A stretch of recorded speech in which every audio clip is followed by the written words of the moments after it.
বাবুর ছোট থেকে বড় হওয়ার কিছু সুন্দর মুহূর্ত, যা আমার জীবনে সবচেয়ে বড় পাওয়া।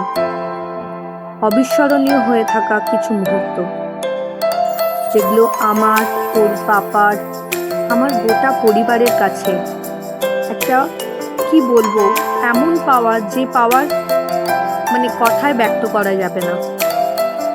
দেখতে দেখতে বাবু কত বড় হয়ে গেল, ভাবতেই পারি না। এই কিছুদিন আগেই মনে হয় যেন ওকে আমি নিয়ে এসেছিলাম কোলে করে, আর আজকে একটা বড় মাপের মানুষ হতে চলেছে। কত বড় বড় ভাব তার, মিষ্টির কথা বলে, মনেই হয় না ওইটুকুনি ছেলে। অবাক হয়ে শুধু সারাক্ষণ ওকেই দেখি আর ভাবি, এটাই কি আমার সেই ছোট্ট বাবু, যাকে আমি কোলে করে নিয়ে এসেছিলাম কিছু বছর আগে।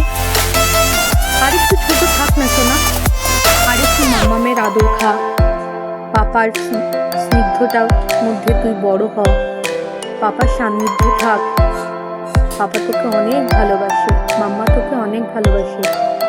গোটা পরিবার, আমার যত আত্মীয় স্বজন, আমার বাপের বাড়ি, আমার শ্বশুর বাড়ি, সবাই প্রচুর ভালোবাসে, প্রচুর আশীর্বাদ করে। তুই বড় মাপের একটা মানুষ হ বাবা। টাকা পয়সা হয়তো সবাই সমানভাবে ইনকাম করতে পারে না, পড়াশোনায় সবাই ফার্স্ট হয় না, বাট তুই মানুষের মতো মানুষ হ। হিংসা, লোভ তোর মধ্যে যেন না থাকে, মায়া মমতা যেন তোর মধ্যে ভরে থাকে। সবাইকে নিয়ে চলিস তবে।